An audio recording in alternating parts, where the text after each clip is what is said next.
foram esses 10 minutos entre sair do médico e chegar aqui? Fala você dessa vez, mais fácil.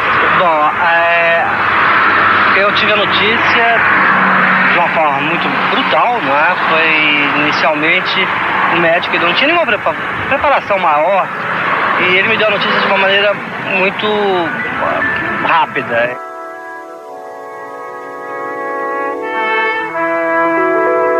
E eu saí, na porta encontrei o Cláudio. Eu saí com a convicção de que eu tinha 2 anos de vida.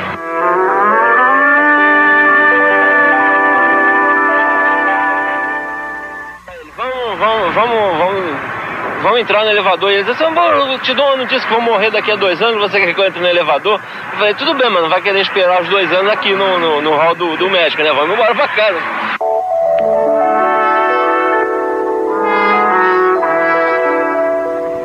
Só conversar, quer dizer, aquela ideia da minha primeira atitude mesmo diante da coisa, quer dizer, na minha cabeça isso era muito claro antes, né? Eu acho que eu vou, se um de nós está doente, a gente faz um suicídio em grupo, coletivo, alguma coisa do tipo, quer dizer, acaba com a coisa aqui, para quem vai esperar morrer aos poucos, né? E aí coloquei isso, quer dizer, eu acho que se você quiser a gente faz isso, entende? E eu disse não, que absurdo. Mas que absurdo, ninguém morreu. E aí, nesse instante, eu falei que quando eu falei que barra, quando ele fez esse convite, então a gente morre tudo. Eu falei, não, a gente tem muita coisa a fazer. E ele imediatamente disse, e começamos a listar coisas que a gente ia fazer. Comprar um apartamento, montar a firma, trabalhar, viajar, e viver muitas coisas, e comprar coisas, e de divertir, e pensar muito. E eu achei, era verão, um lindíssimo verão no Rio de Janeiro. E eu me achei muito pequeno, porque eu esperava que realmente o mundo mudasse quando soubesse que eu ia morrer. Que acontecesse raios, trovões, catástrofes, terremotos, que alguma coisa acontecesse. O mundo continuava mais bonito do que nunca, as pessoas mais charmosas do que nunca, o verão estava aí. E eu dizia, mas que absurdo. Então é isso que é a gravidade dessa coisa de você saber que vai morrer e tudo continuar exatamente igual. Você não vou perder esse bonde, eu vou continuar também. Aí de repente passou um rapaz muito bonito, que começou a atravessar a rua naquela direção. E nós começamos a acompanhar. E era muito sensual, rapaz. E nós dois começamos a comentar a beleza dele, etc. E aí nós começamos a brincar um pouco mais. Foi um pouco isso, quer dizer, de repente... A vida passou ali. Sabe, passou ali. Então... A vida passou. E a vida passou com os seus convites todos. E com todas as suas delicadezas e brutalidades. Lembrar desse dia, lembrar dessa coisa, emociona você? Nesse 9 de janeiro, que vocês estavam sentados aqui? Emociona, né? Porque a gente teve durante a vida da gente, desde que a gente se conheceu, há 18 anos, quer dizer, alguns momentos que foram marcos, né? Marcos de grandes mudanças, grandes viradas. Eu acho que esses são esses momentos da vida que eu tenho certeza que eu amo ele mais do que qualquer coisa que eu amei na vida, que é fundamental para mim a presença dele. E eu estava muito apaixonado por ele naquele momento. Era assim um momento de como se a gente estivesse namorando pela primeira vez mesmo, encontrando, olhando a cara um do outro. Então que vírus. E clandestinização mata mais que o vírus. Por quê? Porque as pessoas não têm nem recursos materiais e simbólicos de tratarem da sua própria doença. É aquilo que a gente diz, cabeça cura, né? Quer dizer, quando você está com a cabeça melhor, você enfrenta melhor a doença. Eu acho que a gente tem que enfrentar essa doença como qualquer outra, que a gente faz olho no olho, com a clareza do que é a realidade do que você está vivendo, sem nenhuma ilusão, sem nenhuma fantasia. Realmente, a doença é isso, e isso nós vamos enfrentar.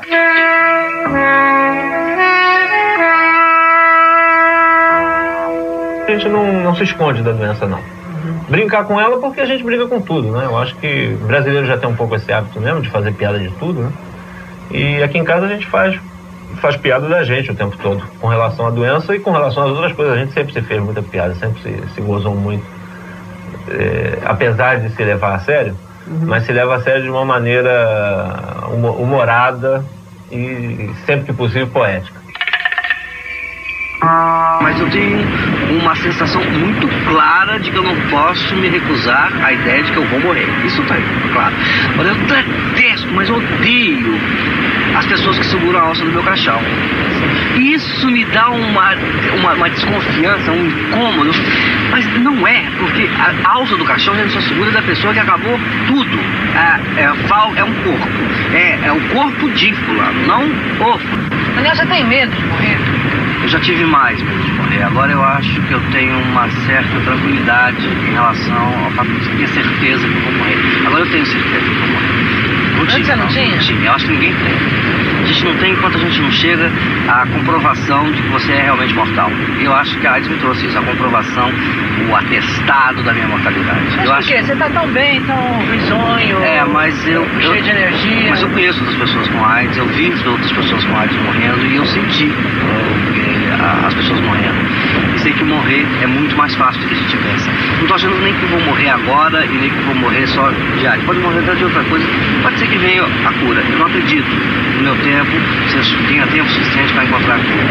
Portanto, essa certeza da morte, ela me veio quando eu adoeci e um dia eu achei que ia morrer. Então eu tinha muitas fantasias anteriores na vida de achar que eu ia morrer num acidente, uma morte explosiva, fulminado por um ataque cardíaco. Era esse o sonho que eu tinha, morrer dormindo, para não ver o que estava acontecendo. E quando eu realmente comecei a morrer no dia de janeiro, eu achei que eu estava morrendo, eu falei, e é isso a morte? A minha temperatura estava completamente maluca, ela subia demais, descia muito, estava em estado de mal-estar terrível. Aí eu percebi que eu estava morrendo mesmo naquele momento. Eu achei que eu estava morrendo. E eu sabia que eu estava morrendo. Você acha que você estava morrendo mesmo? Acho que sim. Acho que sim. Eu acho que foi a coisa mais próxima que eu vi para mim mesmo em relação à morte, o meu esvaziamento. E eu achei que eu quero morrer com toda a lucidez. Quero morrer sabendo o que é essa passagem, para esse nada absoluto e esse momento de intenso prazer e de possibilidade de superação de todas as paixões. O que é para você a perspectiva do Daniel morrer antes de você, né? Olha, até as primeiras conversas que a gente teve depois de saber da notícia era uma coisa muito simples. Mas com o tempo eu mudei um pouco a minha cabeça.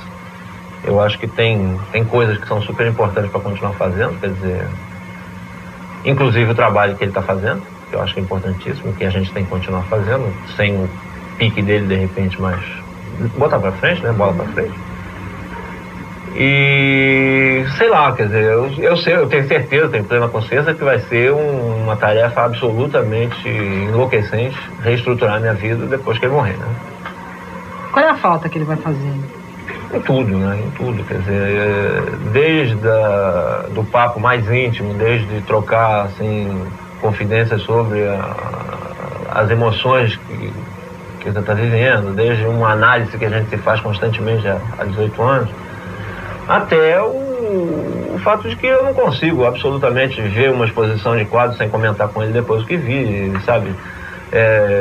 Passear na rua durante o dia e ver coisas acontecendo sem me contar depois o que aconteceu. Eu estou amando muito, eu estou apaixonado pelo que faço, com muitos interesses, estou alertíssimo para as coisas que estão correndo do meu lado.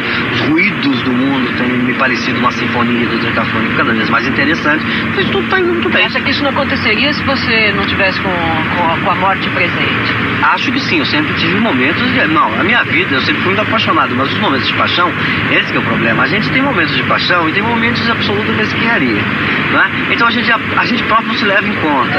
Aí a gente fala, não estou apaixonado. Aí, ou porque não está apaixonado por alguém, ou porque não tem alguma coisa que está apaixonado. Aí você vira e fala assim, o mundo está muito ruim, tá? Então a gente deixa passar momentos de vida em que o ruído não está interferindo. E esse saber de vida, essa compreensão de vida, que me parece ser importante no ato de morrer. E que eu acho que nós perdemos. Nós perdemos porque nós não vemos outras pessoas morrerem. A gente vê outra pessoa morrer, você aprende esse saber. E a gente pode recuperar isso para a vida da gente. Eu sei que a minha morte é uma coisa muito individual. Então eu vou ter naquele momento um saber de vida que pode ser perdido. Então até mesmo eu pensei, mas depois, não naquele momento, mas pensei depois, mas por que não partilhar também esse saber? E vi outras pessoas já morrendo comigo há algum tempo, eu venho vendo gente morrendo de AIDS. Eu tenho visto outras pessoas morrendo agora. E essa sensação de que na chegada da morte, quando a morte é segura mesmo, as pessoas sabem que vão morrer, elas transmitem uma energia que acompanha a vida da gente. Eu acho muito importante ver a morte e tocar ela de perto. Sei lá, eu não sei te dizer se isso é só uma paixão louca, se isso é um grande amor, se isso é um carinho intenso, se isso é uma dependência neurótica. Eu acho que tem de tudo, né? Um pouco. Mas é sobretudo uma vida construída junto, quer dizer, um futuro planejado junto. E que, de repente, a falta de um é mais ou menos desmoronar tudo que tem pra frente, quer dizer... Vai ser um exercício realmente imensamente difícil conseguir levar para frente qualquer coisa que a gente já começou, qualquer plano que a gente já elaborou, sem a presença dele. Né? Você não está com AIDS? Olha, não sei. Eu fiz um teste há um ano e pouco atrás, que deu negativo, e depois que ele ficou doente eu resolvi não fazer. Não fazer pelo seguinte: não existe nenhuma maneira de você, sabendo que está positivo, evitar que a doença apareça num determinado momento. Ela pode aparecer e pode não aparecer. Parece que o medo que a gente tem antes de morrer, de que está sabendo que está morrendo, é que a gente vai perder coisas. E isso o Cláudio me ensinou, que eu estava me enganando porque eu estava pensando coisas erradas. Na hora eu não pensei em nada disso. Depois que eu levantei, eu tive um dia uma saudade gigantesca de café com leite. Eu tomei um café com leite e chorei. Foi uma das poucas vezes que eu chorei porque eu tinha saudade daquele gosto. Eu falei, mas por que não aproveitar agora e não ter saudade depois? Um dia eu estava assistindo a televisão, estava assistindo os filhos das escolas de samba, e eu estava muito comovido com a beleza da escola de samba, das pessoas, da riqueza daquilo tudo. Eu sou um carnavalesco de televisão, assisto tudo pela televisão, gosto muito. Aí eu estava comentando, falei assim pro Cláudio, ele falou, você está triste por quê? Porque eu fiquei meio triste num momento assim. Ele falou, você está triste por quê? Aí eu virei e falei assim, porque eu estou pensando que ano que vem eu não vou ver isso, vou perder. Aí ele falou comigo assim, você não vai perder nada, quem vai perder sou eu, que eu não vou estar vendo isso sem você. Ele falou, eu vou estar muito triste assistindo tudo isso, eu vou perder. E eu aprendi que é isso, o outro que perde, a gente não perde a vida, o outro perde a vida que a gente tem. Então o medo que a gente tem não é de perder a gente, é perder a outra pessoa que a gente ama, entendeu? Então é aquela saudade antecipada, a saudade do gosto do café com leite, a saudade do Cláudio, a saudade dos meus amigos, a saudade de você que agora eu conheci, estou amando. Quer dizer, então essa coisa é que bateu fundo, né? Então eu achava que o medo que a gente tinha antes de morrer era o medo de perder, mas não é o medo de perder. O pânico é mesmo de uma coisa muito física da dor que a gente tem. E depois a saudade que a gente vai tendo das coisas vai obrigando a gente a viver e sobreviver. E muitas vezes isso pode ser muito destrutivo pra gente também. Então a minha ideia mesmo é assim que eu acho que para morrer a gente precisa ter o companheirismo das pessoas com quem a gente vive, para que essas pessoas deem a mão na gente para essa passagem do nada.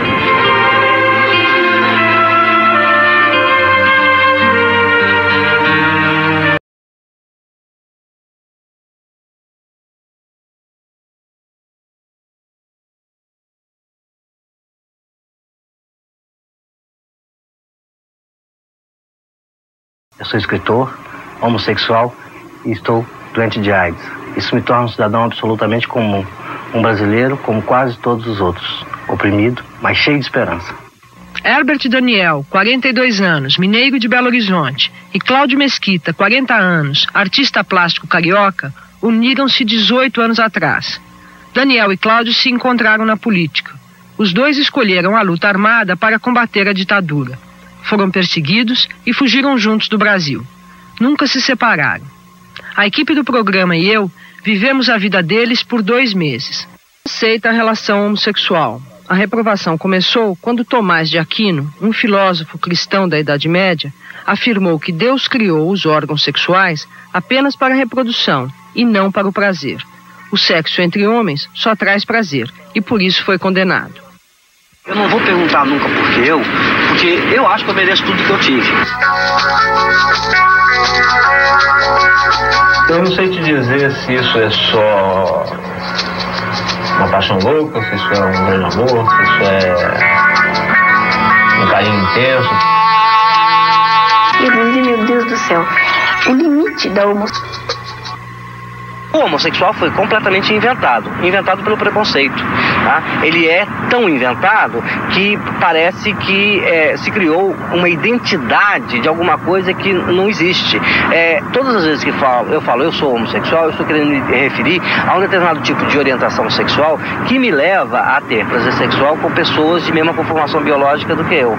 Isso é uma explicação muito ligeira para uma coisa tão complexa quanto que é a constituição da sexualidade como um todo. Quando me perguntam sempre, você é homossexual por quê? Eu respondo, se alguém que é heterossexual me responde como surgiu nele a heterossexualidade, eu sou capaz de dizer como surgiu em mim a homossexualidade. É da mesma forma. O sexo da gente é muito parecido e ao mesmo tempo muito individual, portanto diferente de pessoa para pessoa. Cláudio, o aterro do Flamengo é conhecido como lugar de pegação. O que é isso, Cláudio? Olha, pegação é uma maneira de você encontrar as pessoas, trocar olhares, encontrar um caso fortuito, na esperança da maioria sempre encontrar aquele cara que você vai viver a vida toda, que vai ser o seu príncipe encantado. Na maior parte dos casos é a procura do príncipe encantado mesmo, apesar de não existir, de quase ninguém encontrar, na maior parte do tempo é isso. Quem me contou os segredos da prática e da história de um homossexual foi o Cláudio Mesquita. Ele falou dele mesmo, durante uma conversa longa aqui no aterro do Flamengo. Cláudio não se esquivou de nenhuma das respostas que eu pedi a ele que me desse. E eu perguntei um mundo de coisas. No final, o Cláudio confessou, meio sorrindo, meio brincando, que se sentiu uma espécie de traidor, por ter revelado publicamente alguns dos segredos do mundo exclusivo dos homossexuais aqui no Rio de Janeiro. Como a gente tem esse hábito de transar com uma pessoa que a gente não conhece, absolutamente estranha, que você paquera escondido e transa, e a maior parte dos homossexuais, no seu clima de trabalho, de estudo, etc, não diz que é, né?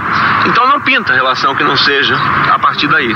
E daí essa certa angústia que os caras ficam, né? Esse certo clima de neurose que tem em todo lugar de pegação homossexual. As pessoas fazem uma pose aqui o tempo todo, quer dizer, ninguém vem aqui, senta e bate papo com os outros, entende? Ninguém ri muito, ninguém assobia, ninguém canta, porque não pega bem, sabe? Você faz um teatro. Por quê? Tem um certo teatro, é mais ou menos igual pavão em volta da pavoa. Sim. Aquele lance de abre o leque, fecha o leque, e roda pra lá, roda pra cá. Tem muito, quer dizer, tem certos códigos que são determinados, eu não sei bem por que razões, mas que são determinados. Por exemplo, o cara que senta, né, e deixa os outros ficarem passando. Em geral, o cara que está sentado, ele se propõe muito mais a um papel ativo, entende? Então ele se deixa escolher. Então ele para e fica esperando. E o cara que circula muito está procurando alguém e escolhe. Então a escolha é mais pelo lado de quem é passivo. Então tem todo um cerimonial que é feito, né? E que dependendo de lugar isso varia, né? Na França, por exemplo, isso chega a ser tão exacerbado que no Jardim de Tuileries tem pegação. Se você estiver no lado direito com o cara e tiver vontade de transar com ele, você tem que andar até o lado esquerdo, que é o lugar que o pessoal paquera, pra paquerar ele lá, porque no outro lugar ele não olha pra você. Tá bom. Certo?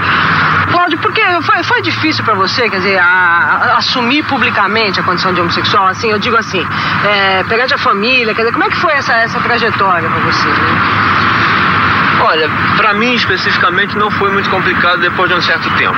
Você se sentiu muito exigida de desempenhar, ser um heterossexual? Eu com uma certa particularidade, que eu tive um pai absolutamente exemplar, absolutamente machão, né? E que projetou em mim durante a vida dele inteira que eu seria o seu seguidor, quer dizer, ele teve problema cardíaco muito cedo, né? Eu tinha 4, 5 anos, quer dizer, ele passou os 10 anos de sobrevida que ele teve desde o primeiro infarto até o momento que morreu, me preparando para assumir a responsabilidade da casa, quer dizer, de ser o chefe da família, de cuidar da minha mãe, da minha irmã, etc, quer dizer, ser sensível sim, mas muito macho, ter muitas mulheres, muitas namoradas, quer dizer, ele me criticou durante a minha adolescência inteira, porque eu não saía quase de casa, ficava muito em casa, que eu tinha que sair, pegar umas mulheres, não sei o que, então, esse tipo de conversa acontecia frequentemente na minha casa, quer dizer, então existia de um lado essa exigência e de outro lado um desejo que eu não podia abrir para ninguém, né? Por outro lado também, exatamente o fato de não assumir, o fato da homossexualidade ser sempre uma coisa escondida na sociedade como um todo, né? Naquela época mais, agora, muito mais do que agora, Eu não conhecia absolutamente nenhum homossexual que tivesse um comportamento normal. Quer dizer, pra mim, o homossexual era a bicha de rua, que eu na época achava um horror. Quer dizer, eu perder completamente a minha personalidade, a minha característica masculina, quer dizer, todo o meu papel social ia por água abaixo, e eu teria que virar uma coisa daquela, meio travesti, meio, sabe, meio desmunhecado, e não era bem aquilo que eu queria. Quer dizer, isso não me dizia nada sexualmente.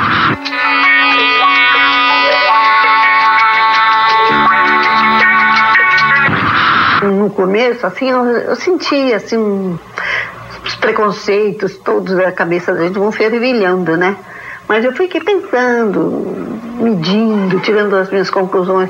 Ele foi casado 2 vezes, o Cláudio, não se deu bem.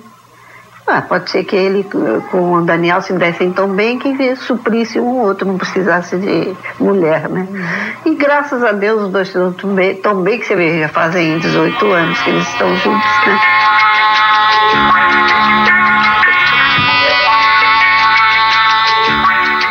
É muito difícil você ser um par homossexual, porque você tem que fingir que você não é. Então é o caso de viver como amigos. Então, de repente, por exemplo, eu e o Cláudio tem um problema muito sério. A gente não tem nada em comum. Quando a gente tem que, por exemplo, declarar, quem é esse? Esse aí é meu amigo. Sim. Eu não digo que esse aí é meu par de vida, é uma pessoa com quem eu sou casado, uma pessoa com quem eu estou partilhando tudo. Então é muito difícil. E é claro que quando você tem que viver clandestino, você tem que assumir a hipocrisia de que são 2 amigos vivendo juntos, né? E que o que os olhos não veem, o coração não sente, mas só não sente o coração de quem está por fora, porque quem está dentro tem um coração desse tamanhozinho, bem apertado, pelo preconceito, pelo sofrimento de ter que viver essa coisa escondida, essa coisa fechada. Esse tipo a relação sexual com pessoas desconhecidas tem a ver também com a clandestinidade do homossexual, com o fato dele não se revelar publicamente como tal? Olha, eu acho que fundamentalmente a clandestinidade ela cumpre um papel, a semi-clandestinidade sempre, não é uma clandestinidade absoluta. Você vive o sexo clandestinamente, você vive o resto da vida às claras.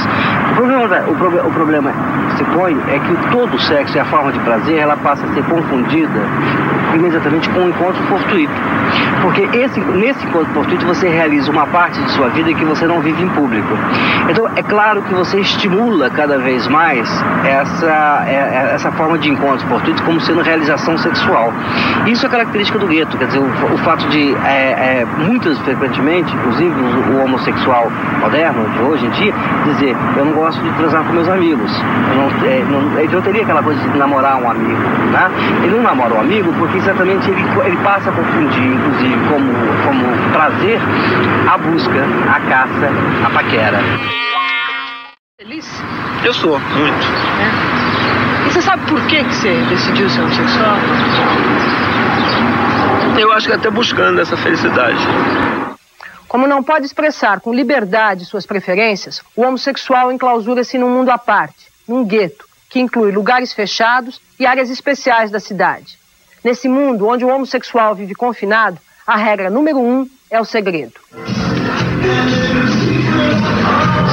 Esta é uma das casas noturnas frequentadas por homossexuais aqui no Rio de Janeiro. De todas as casas que atendem um público de classe média que nós procuramos no Rio e em São Paulo, esta foi a única que permitiu que nós filmássemos no horário de funcionamento. Aqui vem, basicamente, gente que tem menos de 30 anos de idade. As pessoas que eu conheci aqui são menos envergonhadas de serem homossexuais do que as que eu tinha conhecido até agora. Por que você decidiu ter uma clientela de homossexuais? Por que você escolheu esse público? Talvez, pode estar ligado até ao fato de eu também ser homossexual, alguma coisa do gênero. Quantos homossexuais você acha que tem aqui no Rio de Janeiro? Quantos eu acho? Antes do verão ou durante o verão? O gueto homossexual em São Paulo é maior e mais movimentado que no Rio de Janeiro. Estas imagens mostram uma boate do centro da cidade, muito frequentada por homens que se prostituem. Então dá dinheiro ter uma clientela de homossexuais. É o que mais dá. É o que mais dá. Tanto é que boate de mulher você vê, tem aí umas 20, de homossexual tem umas 100. Fora saunas, fora tudo. As saunas funcionam como um ponto de encontro de parceiros para o sexo. Não conseguimos permissão para mostrar nenhuma delas por dentro, mesmo fora do horário de funcionamento. Esta sauna é a mais chique de São Paulo. Nestas outras, a prostituição é um dos serviços oferecidos. Na maior casa do gueto homossexual em São Paulo, se juntam em noite de muito movimento 1.500 pessoas. Dona Elisa Mascaro, a dona, tem 64 empregados para atender a clientela. Ela nos recebeu antes de abrir a boate. Dona Elisa tem 20 anos de experiência com casas gay em São Paulo. Ela sabe que publicidade amedronta os frequentadores. Muitos deles, ninguém sabe que eles são. Então, se você...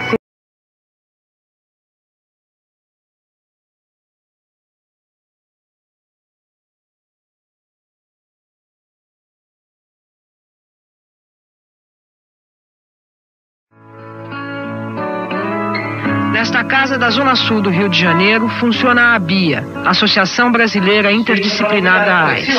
Herbert Daniel trabalha aqui há 2 anos. A ABIA não tem nenhuma ligação com o governo e luta por mais prevenção, mais informação e melhor atendimento para quem tem ou corre o risco de ter AIDS no Brasil.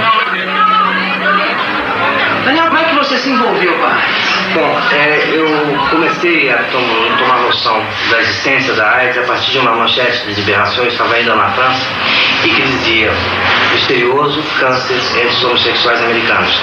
Quando a peste chegou no Brasil, chegou como de peste gay, a primeira manchete era extraordinária, era a seguinte: peste gay deixa toda bicharada apertadinha. Essa foi a manchete que surgiu no jornal, foi a primeira vez que eu vi peste gay escrita em grande manchete de jornal. Eu acho que isso é a história um pouco do que veio acontecendo posteriormente. Quer dizer, esse susto que os homossexuais tomaram era uma coisa só para assustar o homossexual, e era divertido assustar os homossexuais. A AIDS é o grande revelador dos anos 80. Significa que a AIDS ela veio revelar fraturas e fissuras da sociedade. Explica melhor. Isso significa o seguinte: significa que a AIDS ela veio desvendar coisas na área do comportamento pessoal, na área da saúde pública, na área das discussões políticas, e que ainda não estão muito claras, talvez no Brasil, mas eu acho que vão ficar mais claras daqui para frente. E agora, Daniel, como é que você se sente olhando para trás, sabendo que desde aquela primeira manchete do jornal que você viu, você já estava com AIDS, já estava envolvido? Eu acho que eu já estava marcado por ela. É uma luta que, evidentemente, eu vou perder um dia em relação a isso. Eu ainda acho que vou perder. Eu acho que não vou ter tempo para conseguir me curar, porque não vai dar tempo. Está atrasado ainda os estudos científicos. Mas, quando eu vejo hoje, a primeira reação que eu tive, olha, aquela primeira manchete, foi uma reação de um frio na espinha. De dizer, minha história passa por aqui. Não sei por que eu tive essa intuição, mas eu acho que o vírus já me dava o primeiro sinal dele, entendeu? A primeira vítima brasileira da AIDS foi o costureiro Marquito. Ele morreu em 81. No ano seguinte, foram 5 os mortos de AIDS. Em 86, já havia 1.000 doentes e 500 mortos, mais de 70% homossexuais. Pois foi só em 86 que o governo criou um órgão dentro do Ministério da Saúde para coordenar a ação oficial. E a única coisa que você pode fazer para não ter AIDS é tomar cuidado. As campanhas de prevenção são a parte mais aparente do trabalho federal. Somente agulhas e seringas esterilizadas ou descartáveis.